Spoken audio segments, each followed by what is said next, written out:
Hello, and welcome to another video from 3.5 Archive. Today, we're going to be doing our 70th D&D 3.5 Prestige class review, and we're going to be looking at the Dragon Descendant Prestige class from the Dragon Magic sourcebook. And the Dragon Descendant is a monk who has tapped into his draconic ancestry, spending a lot of time meditating on it in order to unlock various aspects of said ancestry that give him a variety of different powers. And this prestige class centers around you unlocking those ancestors and getting a different kind of ability from each one. And this, again, is a monk prestige class, so you're going to need at least 3 levels of monk to get into it, and arguably you're going to want to take at least 5 to get into this. Dragon Descendants sometimes gather in their own monasteries where they all kind of meditate on their draconic bond together, or they can be traveling alone, seeking out more knowledge about, their ancestors, their heritage, where they came from, and the like. So there's a lot of role-playing potential for a Dragon Descendant. This is a 10-level prestige class. And to become a Dragon Descendant, you're going to need 8 ranks in concentration. You're going to need combat reflexes, which you can get from Monk as a bonus feat. And then you need either Dragon Touched or Draconic Heritage. And you're probably going to want the Dragon Touched feat. Draconic Heritage requires you to have 1 level in Sorcerer, which is going to divert you from Monk. Dragon Touch is going to require Charisma of 11, which is a little bit of an ask for a Monk that's already going to need a good ability score in pretty much every other ability. But it's still better than sinking 1 level in the Sorcerer, which is also going to require a high Charisma to get anything out of it. You're also going to need Improved Unarmed Strike, which you will get automatically from being a Monk, so there's no need to worry there. And you also need the Still Mind class feature, which again comes from the Monk. Concentration is a little bit of an odd skill for monks to take, and the fact that you're going to need an 11 charisma on top of that means that you're going to have less to put into your intelligence score. So you're probably going to have a worse intelligence score than most monks, and then on top of that you're going to need to sink one of your skills into concentration, which will make sense later on. But the fact that you have to do this means that you're going to be left with very few skill points, relatively speaking, to put into stuff like, move silently, hide, tumble, and then listen and spot as well, which are all skills that you're going to want for a monk. A monk makes for a great scout as well because they're going to have a great spot or listen check due to their high wisdom. So losing out on that is unfortunate. The only ability score you really can afford to give up here is intelligence, so that's probably going to be your lowest score. You're going to need good wisdom, you're going to need at least an 11 charisma for your feat, and you're going to need, of course, good physical scores being a monk and a good wisdom. So this is a fairly restrictive prestige class requirement. You can pretty much always get into it, unless you rolled a really terrible intelligence or something like that. You're just going to be paying the price. Anybody can get into this with minimal planning, actually. You just need to put those ranks into concentration and take a feat and reserve one of your monk bonus feats for combat reflexes. So what do you get from being a Dragon Descendant? Well, you get a D8 hit die, you get a 3/4 base attack bonus, you get a good Fortitude save and a good Will save. You lose the Monk's good Reflex save, which is a little bit unfortunate, but you can make up for it with some of the abilities you get later on. And being a Dragon Descendant at first level, first feature you're going to get is your Monk abilities. Your Dragon Descendant levels are going to stack with your Monk levels for determining your unarmed damage, your armor class bonus, and your unarmored speed bonus. And this is really good. This is going to keep your most important Monk abilities escalating over time. Improving your armor class is good still. And, of course, your unarmed damage needs to increase as a Monk. And then also at first level, you're going to get your first Ancestor. So at each odd-numbered level of this Prestige class, you're going to get an Ancestor feature, one of the Ancestor Dragons. And you basically call one of these to as an aspect as a standard action. And the one you get at first level is the Rampaging Ancestor. Now, all these Ancestors last until you call a new one. So once you have one of these on, it just stays on. There's no duration, there's no uses per day, anything like that. So this is kind of like the Dragon Shaman's auras. They just stay on, they're always active. And once you call one, all you have to do is switch another one out as a standard action, but until then you've got it on. So Rampaging Ancestor at level 1 is going to give you a +1 insight bonus on attack rolls and damage rolls, as well as make you immune to fear. And then at level 5 your insight bonus goes up to +2, and then at level 9 it goes up to +3. So getting a bonus on attack and damage rolls almost makes up for your prestige class, or for your character in general being on a 3/4 base attack bonus track. And you do lose a little bit as well, unless you are graciously offered fractional bonuses stacking. You're going to be a little bit behind as well by multi-classing, but that's okay. This makes up for it a fair bit, and the added damage is almost as welcome. Monks don't really have too much trouble hitting usually, even as a 3/4 base attack class, but they are going to have issues dealing enough damage as they don't have enough excess base attack bonus to really commit to power attack. This isn't as good as a full base attack bonus with power attack would be, but it does help a little bit. Rampaging Ancestor is a great option to start. It automatically gives you a usable buff that you're going to use all the time in combat. An additional thing that your unarmed strikes count as magic and chaotic aligned for the purposes of beating damage reduction, which is nice if you're fighting slads or something like that, or just any monster that has damage reduction / magic, which is a decent number of them. At level 2, you're going to gain the Ancestral Lore feature. This allows you to concentrate hard enough and communicate with your draconic ancestors and benefit from the lore that they know from their long memories. So this works basically like Bardic Knowledge, except you use concentration instead of for your Bardic Knowledge check. And then you can do this once per week. So this is a once per week Bardic Knowledge that uses your concentration skill, which odds are you probably won't keep leveling up unless you really want to. You could do that if your party doesn't have access to knowledge skills any other way. This is a nice utility feature. Doesn't really have anything to do with the core concept of the class, but that's alright. It still works pretty well. It's not a bad feature, but I definitely wouldn't stop at 2 levels if I was going into this prestige class. At level 3, you're going to get your second ancestor, which is the Subtle Ancestor. When you call this Ancestor Spirit, you get an insight bonus on your hide and move silently checks equal to your class level, and you don't take the -5 penalty for moving quickly while you sneak around. This is pretty great. This is going to really potentially let your stealth bonuses eclipse that of the party rogue, assuming you had enough skill points to put into that. And it's also going to help you move quickly around the battlefield while remaining quiet. Most DMs don't actually remember to use this penalty, but if yours does, then you have an easy way around it. This feature also, more importantly, lets you make sneak attacks as a rogue of your Dragon Descendant level, according to the text, dealing an extra 2d6 points of damage with each successful sneak attack. Now this is worded a little bit oddly because you get this at 3rd level, and a 3rd level rogue would be doing 2d6 points of sneak attack damage. But it says that you make sneak attacks as a rogue of your Dragon Descendant level.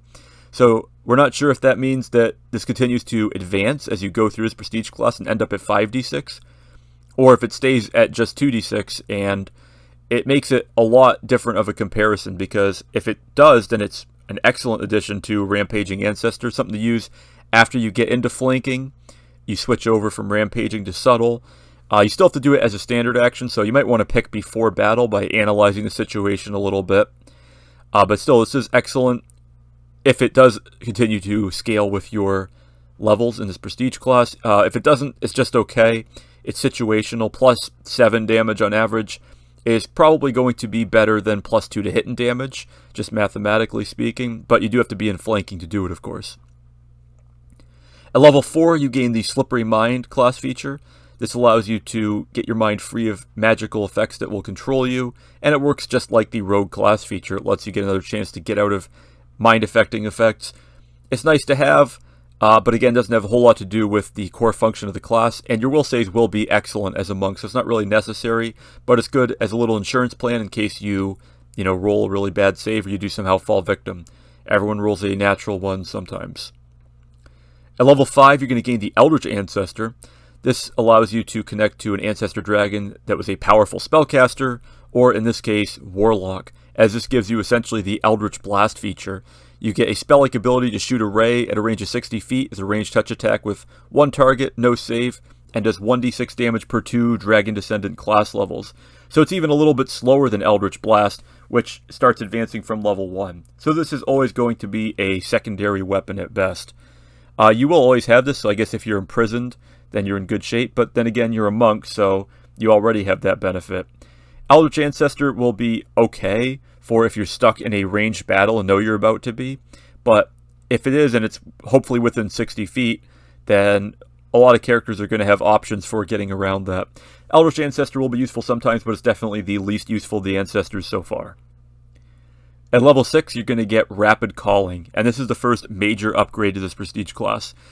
As before, we were talking about Rampaging Ancestor being good for when you start out a fight, and then once you get into flanking, switching over to Subtle Ancestor. Well, now you can do that because Rapid Calling lets you quickly connect to your Ancestor Dragons, and now it's only a swift action to switch your Ancestor Spirit rather than a standard action. And this is great because it lets you do it during combat. It gives you a ton of flexibility, and this is the first of two major upgrades to this Prestige class that really make it worth playing. At level 7, you're going to get the Enduring Ancestor. This is going to be the defensive-based one, and it's going to give you an insight bonus on your saving throws equal to half your class level. And it's also going to give you damage reduction X/Cold Iron, where X is equal to your Dragon Descendant class level. So by this point, you're going to be getting damage reduction 7/Cold Iron. Cold Iron isn't that common to run into. In fact, usually it's going to be other monsters with damage reduction Cold Iron that are going to be hurting you. So watch out for demons. But otherwise, this is pretty good if you're running into an enemy wizard. This will be great to have. This will give you a great bonus on your saving throws. It'll be at least +3 to all saves as an insight bonus, which stacks with pretty much everything else, except, of course, other insight bonuses. And odds are you don't have one of those from one of your magic items. And the damage reduction, while a bit overrated, is nice when you get into bad situations. Monks aren't the toughest class. I mean, they need to put points in their constitution alongside all their other physical scores plus wisdom, and they only have a d8 hit die, so having some damage reduction might be good for keeping you alive, but you don't want to rely on it, of course. It's not going to keep you standing by itself.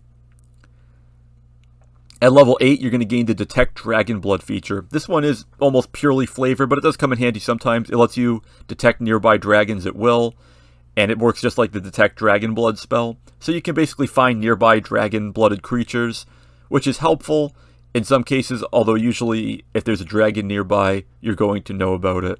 So its utility is limited, but it's nice as a little flavor thing. And this Prestige class is doing great so far, so we won't begrudge it one mediocre level. At level 9, you're going to gain the Ancient Ancestor, your final new ancestor. And this is one of the great ancient dragons of folklore. And when you call upon it, this allows you to make an attack of opportunity against any foe who attempts a melee attack against you, until you've reached your limit of attacks of opportunity set by your dexterity score and the combat reflexes feat. So this is where the combat reflexes prerequisite comes in, and it's for a really excellent ability. You can contrast this with the Tempest Prestige class, which allows you to make a 2-weapon spring attack, and of course requires you to take all the feats to get spring attack. So it gives you a very bad payoff for a very, useless feat tree. This takes a feat that's already pretty good and makes it excellent. Being able to make an attack of opportunity against anyone that makes an attack against you is going to give you a ton of attacks. And, of course, you also get an insight bonus to your armor class equal to 1/2 your Dragon Descendant class level. So that's a +4 insight bonus to AC that very quickly becomes a +5. Monks, for all their, armor class enhancing abilities, still struggle with the fact that they can't wear armor, and they have to come up from behind on that one. So getting an extra +4 to AC is a huge benefit, especially since it doesn't require you to expend any gold or any feats or anything like that. So this is a great one to have. If you have this one on, you're going to be in an excellent sort of defensive duelist sort of pose where anyone that attacks you, you can lash out back at them, and they're less likely to hit you because of your improved armor class. So this is a great option. This is quite possibly the best one so far. Having a bonus on saving throws is really great too, but this is going to give you so much damage output compared to any of the others that there's really no comparison. And finally, at level 10, you're going to gain Double Synthesis. Your soul becomes such a welcome home for your ancestors that you can now have 2 Ancestor Dragon Spirits active at the same time. And if you call a third one, the one that's been with you the longest departs to make room for the newcomer. So you're going to have 2 at once. You're going to have to keep track of which ones goes first if you take on a third one. But the Double Synthesis feature is really the great capstone to this Prestige class. It's excellent. The amount of options that it opens up for you, allowing you to, for example, if you're in flanking, take Subtle Ancestor and Ancient Ancestor together. If you are attacked, then you can unleash some sneak attack fueled unarmed strikes on your opponent and deal out a ton of damage. You can take on the Rampaging and Subtle Ancestor ones if you want to just do a ton of sneak attack. You can take on Enduring and Ancient if you really want to be defensive and, just lash out with a few opportune attacks. You can combine these pretty much however you want, and no matter how you do it, it's excellent. I mean, if you're by yourself, Ancient Ancestor and Rampaging Ancestor are great. If you're in a ranged battle, then the Enduring and Eldritch Ancestors will actually make a good combination. Being able to do this, especially being able to switch between your ancestors as a swift action, gives this prestige class a ton of flexibility. And it's really hard to think of any way to improve this prestige class in a way that doesn't just make it a little bit too powerful. I mean, while a monk will never be considered overpowered, you don't want to make a prestige class that's so good that there's no reason to take anything else, including more levels of monk. There are some monk features you miss out on from taking levels in this prestige class, but I really don't think that you will miss them that much. This is going to get you to 15th level, where something like the Quivering Palm feature is available, but everything that you get here is going to come in handy so much more often, and you're not going to have to deal with creatures easily passing fortitude saves or whatever to avoid getting killed by your resonance punch feature or whatever.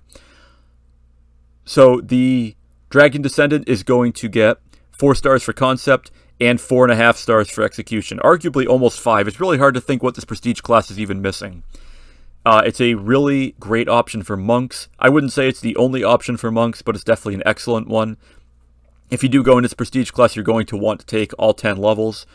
It would be recommended for you to have a good intelligence score going in alongside all your others. So if you roll all scores above 13 or 14, then definitely consider this prestige class. But then again, that's true of really any character. You're going to have to deal with having a low intelligence for this one most likely, but it is doable. You're going to miss out on some monk skills. Make sure you have a rogue in the party to, do all of your required sneaking around and such. But even so, the Dragon Descendant's a great option for a combat-focused monk, and it's got some great lore behind it as well as some good utility abilities that are quite flavorful. They let you roleplay your character a little bit more, and there's a lot of adventure hook options here just built into this prestige class, where you might want to find various touchstones or ancient sites that help you connect more with your draconic heritage. So that's going to be about it for this D&D 3.5 prestige class review. Please like, share, comment, subscribe, and so on. Thanks for watching, and I will see you next time here on 3.5 Archive.